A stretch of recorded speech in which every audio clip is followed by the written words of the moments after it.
अस्सलाम वालेकुम dear students, कैसे हैं। आज हम केमिस्ट्री का बहुत ही बेसिक कंसेप्ट डिस्कस करने जा रहे हैं और वो है law of mass action. Law of mass action exams point of view से डियर स्टूडेंट्स बहुत ही इंपॉर्टेंट क्वेश्चन है।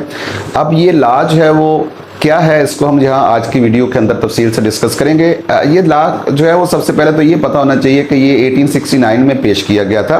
इसको पेश करने वाले जो साइंटिस्ट थे वो नॉर्वन साइंटिस्ट थे, नॉर्वे के रहने वाले थे, जिनमें एक जो है वो गोल्डबर्ग थे जो कि मैथमेटिशियन थे और दूसरे वेग थे जो कि केमिस्ट थे।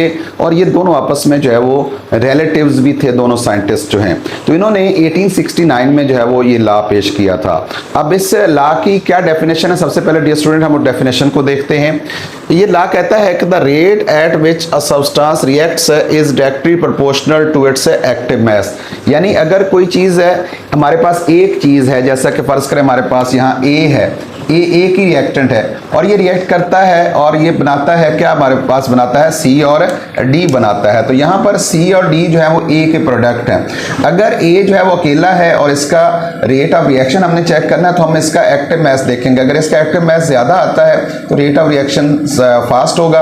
अगर इसका जो है वो एक्टिव मास कम होगा तो इसका रेट ऑफ रिएक्शन भी कम होगा। ये इसका पहला हिस्सा है। दूसरा हिस्सा जो है उसका ये है, and the rate of a reaction is directly proportional to the product of the active masses. यानी अगर कोई रिएक्शन है जिसमें एक से ज्यादा चीजें हिस्सा ले रहे हैं, मिसाल के तौर पर यहाँ पर ए जो है वो बी के साथ रिएक्ट करता है और इससे सी और डी जहां पर बन रहे हैं, तो यहाँ पर रिएक्ट करने वाले जो सब्सटेंसेस हैं वो दो हैं या दो से ज्यादा हो सकते हैं। तो जब हमने दो या दो से ज्यादा सब्सटेंसेस को रिएक्ट करवाना है तो उनका रेट ऑफ चेक करने का तरीका ये होगा कि हम उनके एक्टिव मासेस का प्रोडक्ट ले लेंगे, हासिल ज़रब जिसे हम कहते हैं। और हासिल ज़रब लेने से अगर तो वैल्यू बड़ी आ रही है तो रेट ऑफ रिएक्शन जो है वो उनका फास्ट होगा, और अगर उनकी वैल्यू जो है वो कम आ रही है डियर स्टूडेंट तो उनका रेट ऑफ रिएक्शन क्या होगा, स्लो होगा।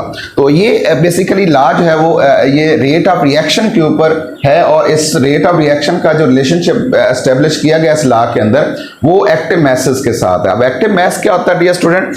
एक्टिव मास यहां पर मैंने लिखा है कि the mass of a substance taken in किसके अंदर इसको लेंगे, मोल पर डेसीमीटर क्यूब। यानी किसी भी शय का जब हम मास मोल पर डेसीमीटर क्यूब में लेते हैं तो ये उसका एक्टिव मास होता है। मतलब ये हुआ कि जो एक्टिव मास है बेसिकली ये रेशो है एक किस किस के दरमियान, नंबर ऑफ मोल्स और वॉल्यूम ऑफ द सॉल्यूशन के दरमियान। तो वॉल्यूम और मोल्स के दरमियान ये रिलेशनशिप है। अब जो वॉल्यूम है उसको हम लिखते होते हैं डेसीमीटर क्यूब में रिप्रेजेंट करते हैं, सेंटीमीटर में भी कर सकते हैं, लेकिन यहाँ मोलैरिटी के हवाले से हम बात करेंगे तो डेसीमीटर क्यूब में इसको लिखा जाएगा और इसके साथ हम मोल्स का मेंशन कर लेंगे।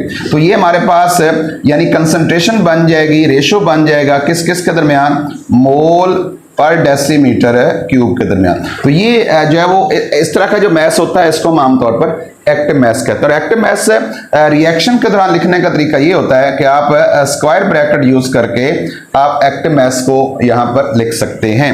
तो ये एक्टिव मास का कंसेप्ट अक्सर पूछ लेते होता है, एक्टिव मास क्या है?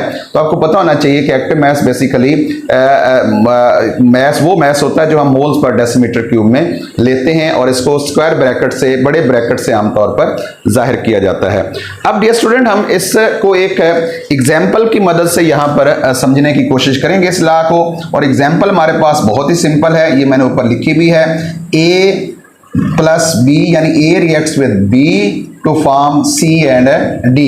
यहां पर एक K F rate of forward reaction constant लिख लेते हैं और इसका जो रिवर्स का रिएक्शन होगा वो के आर होगा, constant for the rate of reverse reaction. अब डियर स्टूडेंट यहां पर हमारे पास जो रिएक्टेंट्स हैं वो ए है और उसका जब हम एक्टिव मास लिखेंगे डियर स्टूडेंट तो उसको हम ए स्क्वायर ब्रैकेट में लिख लेंगे।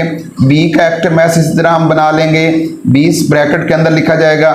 सी का जो एक्टिव मास है वो भी इसी तरह जो है वो सी ब्रैकेट में लिखा जाएगा और डी का यहाँ जो एक्टिव मास होगा उसको भी हम स्क्वायर ब्रैकेट के अंदर लिखेंगे।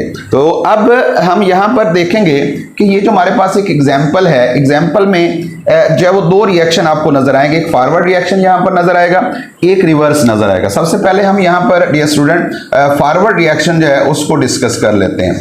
अब यहाँ का जो फॉरवर्ड रिएक्शन है उसमें ए जो है वो रिएक्ट करता है बी के साथ, यानी ए और बी का आपस में रिएक्शन है। तो इस फॉरवर्ड रिएक्शन का according to law of mass action अगर हमें रेट चेक करना है तो यहाँ हम लिखेंगे rate of forward reaction is directly proportional to product of the reacting substances. उनके जो एक्टिव मास होंगे ए और बी, उनका जो एक्टिव मास है उसके प्रोडक्ट के डायरेक्टली प्रोपोर्शनल होगा।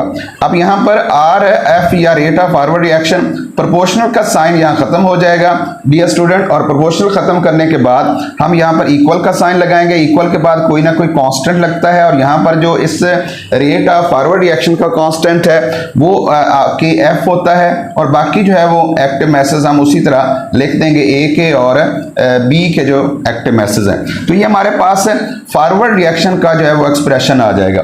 अब हम रिवर्स रिएक्शन का एक्सप्रेशन यहां पर देख लेते हैं। जो रिवर्स रिएक्शन है उसका जो एक्सप्रेशन होगा वो कैसे लिखेंगे।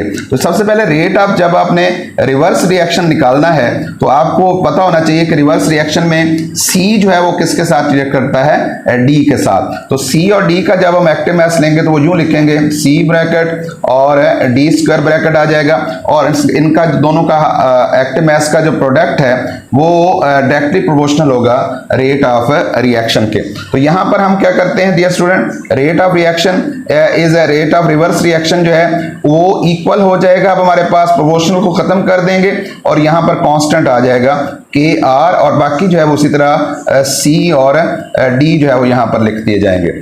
अब डियर स्टूडेंट आपको पता होना चाहिए कि जब रिएक्शन इक्विलिब्रियम की हालत में पहुंचता है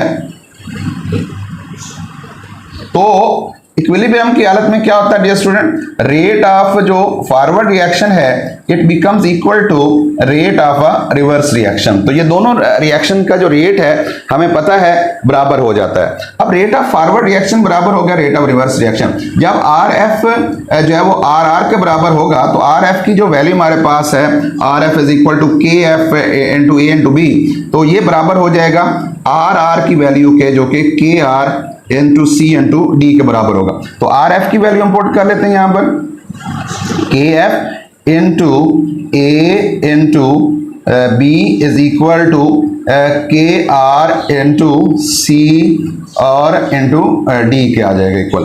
अब यहाँ पर डियर स्टूडेंट हमने क्या करना है, ये जो कांस्टेंट्स हैं इनको एक साइड पे कर लेते हैं, और ये जो रिएक्टेंट्स और प्रोडक्ट्स के जो एक्टिव मैसेज उनको एक साइड पे कर लेते हैं। तो ये जो के आर है इसको इस साइड पे ले आते हैं और ए बी को जो है वो इधर लेके जाएंगे। तो अब यहाँ पर हमारे पास बन जाएगा जो के एफ ओवर क्या आ जाएगा, के आर आ जाएगा। इधर सी जो है वो हमारे पास बचेगा ऊपर और डी बचेगा ऊपर, और ये जो ए और बी के एफ के साथ मल्टीप्लाई हो रहा था ये सी और डी के नीचे जाके डिवाइड हो जाएगा। तो ए इंटू क्या आ जाएगा हमारे पास, बी आ जाएगा डियर स्टूडेंट। अब याद रखिएगा कि जो के एफ होता है और के आर होता है ये आमतौर पर के एफ ओवर के आर ये एक रेशो है, और इस रेशो से एक नया कांस्टेंट जो हमारे पास आता है जिसको के सी कहते हैं। अब ये जो के सी है इसको हम इक्विलिब्रियम कांस्टेंट कहते हैं। ये हमारे पास इक्विलिब्रियम कांस्टेंट होगा, और ये इक्विलिब्रियम कांस्टेंट हमारे पास के सी जो है ये इक्वल हो जाएगा किसके, सी इंटू डी ओवर ए इंटू बी के जो है वो क्या हो जाएगा यहाँ पर इक्वल हो जाएगा। तो ये हमारे पास एक जो रिएक्शन है ये एक एग्जाम्पल की मदद से यहाँ पर लॉ ऑफ जो मास एक्शन है उसको हम एस्टेब्लिश कर सकते हैं, जिसमें हम कहते हैं कि केसी जो इक्विलिब्रियम कांस्टेंट होता है जो कि दो चीजों के दरमियान रेशो है, किस किस के दरमियान, प्रोडक्ट का जो प्रोडक्ट होता है और जो रिएक्टेंट का प्रोडक्ट होता है, उन दो के दरमियान ये रेशो होता है बेसिकली, और इसी रेशो को हम इक्विलिब्रियम कांस्टेंट या केसी कहते हैं। डियर स्टूडेंट अब यहाँ पर ये तो हमारे पास बात थी कि हमने एक एग्जाम्पल के जरिए जो है वो इस लॉ को साबित किया है। अब हम क्या करते हैं डियर स्टूडेंट, इस लॉ को हम एक जनरल रिएक्शन की मदद से यहां पर एक्सप्लेन करने की कोशिश करेंगे। जनरल रिएक्शन हम यहां पर डियर स्टूडेंट कैसे बनाते हैं, फर्ज करें हमारे पास ए रिएक्ट करता है, वही हम बात करेंगे बी के साथ in reversible reaction and it forms C and D. तो यहां पर याद रखिए कि जब हम जनरल रिएक्शन लिखेंगे तो जनरल रिएक्शन में हम साथ कोफिशिएंट्स मेंशन करते होते हैं। कैपिटल ए के साथ स्मॉल ए आएगा, कैपिटल बी के साथ स्मॉल बी आएगा, कैपिटल सी के साथ स्मॉल सी, और कैपिटल डी के साथ स्मॉल डी आ जाएगा।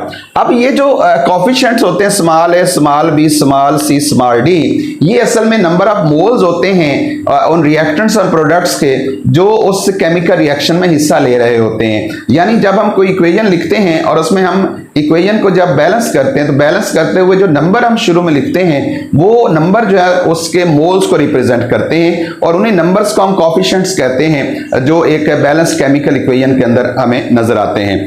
अब डियर स्टूडेंट, इस रेट का जो इस रिएक्शन का जब हम फॉरवर्ड रिएक्शन लिखेंगे तो फॉरवर्ड रिएक्शन यहां पर कैसे बनेगा, वही सेम बात है। फॉरवर्ड रिएक्शन लिखने के लिए जो है वो हम क्या करते हैं कि यहां पर देख लेते हैं कि हमारे पास है जो ए है और बी है ये आपस में रिएक्ट करते हैं। A reacts with B to form C and D, तो ये सी और डी बनते हैं। लेकिन याद रखिएगा डियर स्टूडेंट, यहाँ ये बात भी आपके ज़हन में रहे कि ये जो ए और बी है और सी और डी रिएक्ट कर रहे हैं तो इनके आपने जो है वो एक्टिव मैसेज बना लेने। एक्टिव मैसेज बनाते हुए हमने क्या करना है, ये हम पॉइंट पहले कर लेते हैं, उसके बाद बाकी इस रिएक्शन को आगे लेके चलते हैं।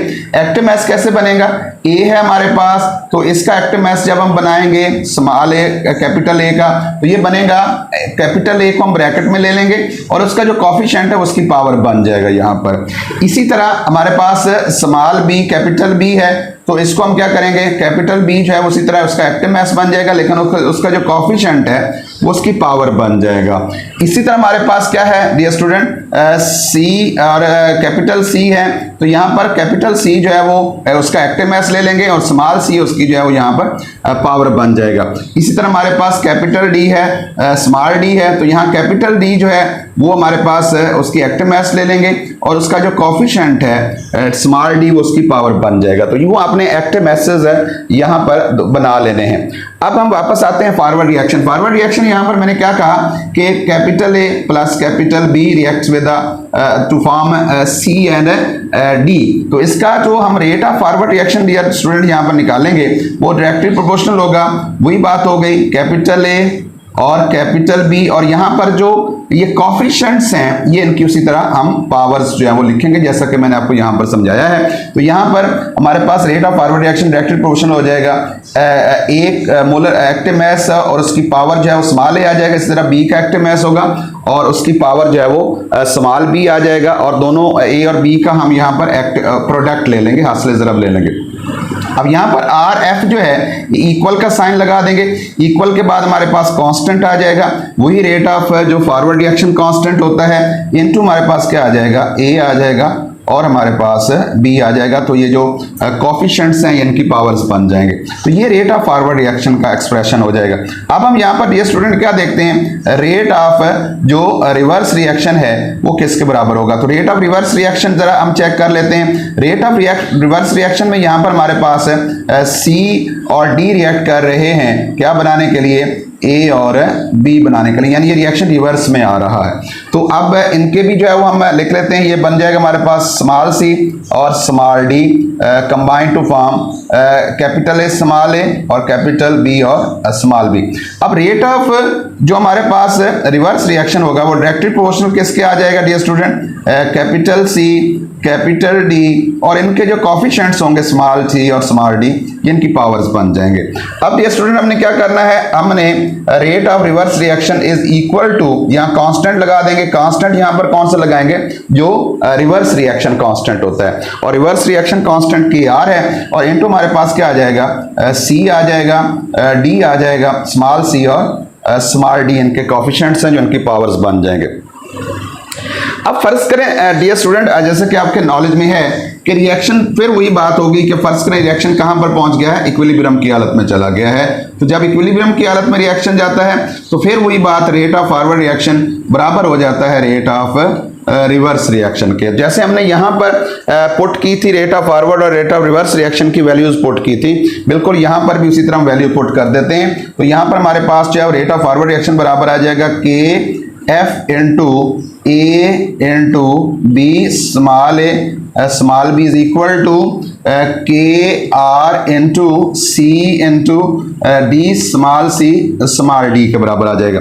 अब यहाँ पर हमने क्या करना है, अब ये करना है कि ये जो कांस्टेंट्स हैं इनको एक साइड पे ले आएंगे। तो आपको पता है के एफ के नीचे क्या आ जाएगा, के आर आ जाएगा इज इक्वल टू किसके बराबर आ जाएगा हमारे पास, और ये जो सी है और डी है स्मॉल सी स्मॉल डी है, इनके नीचे ये जो के एफ के साथ ये मल्टीप्लाई हो रहे थे ये नीचे जाके इधर डिवाइड हो जाएंगे, तो हमारे पास बन जाएगा कैपिटल ए और कैपिटल बी और इनकी आ जाएंगी पावर स्मॉल ए और स्मॉल बी। जब रिएक्शन किस पे पहुंचता है, इक्विलिब्रियम की हालत में पहुंचता है, तो इक्विलिब्रियम की हालत में आपको पता है कि रिएक्शन हम लिख सकते हैं, किस फॉर्म में लिखेंगे इसको हम यहाँ लिख लेते हैं कि K C will be equal to capital C capital D और small C small D powers divided by क्या हो जाएगा कैपिटल ए और कैपिटल बी और स्मॉल ए स्मॉल बी इनकी पावर बन जाएंगी।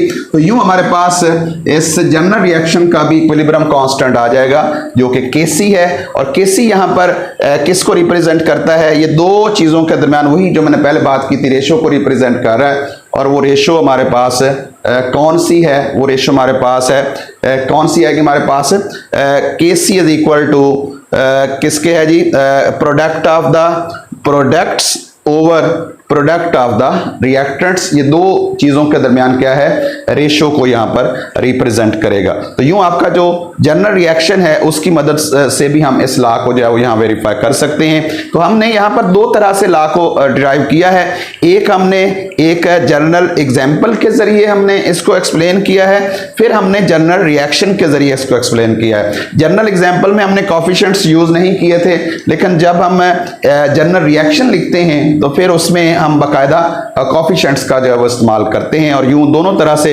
आप इस लॉ को क्या कर सकते हैं डिराइव कर सकते हैं। तो ये बड़ा इंपॉर्टेंट क्वेश्चन है, बोर्ड एग्जाम्स में आमतौर पर आपसे ये क्या पूछा जा सकता है, define law of mass action, explain with an example. तो एग्जांपल आएगी तो फिर आपने कोफिशिएंट के बगैर ये और बी वाला रिएक्शन लिखना है, लेकिन अगर वो कहता है define law of mass action and explain with an example with a general reaction, तो जब जनरल रिएक्शन की वो बात करेगा डियर स्टूडेंट, तो फिर आपने जो है वो ये कोफिशिएंट्स वाली इक्वेशन वहां पर लिखनी है ए और बी के साथ जहां पर कोफिशिएंट्स का इस्तेमाल हुआ है। तो यूं आपका ये जो लॉ है ये आपका वेरीफाई हो जाएगा, और ये बड़ा इंपॉर्टेंट क्वेश्चन है, इसको अच्छी तरह याद कीजिएगा।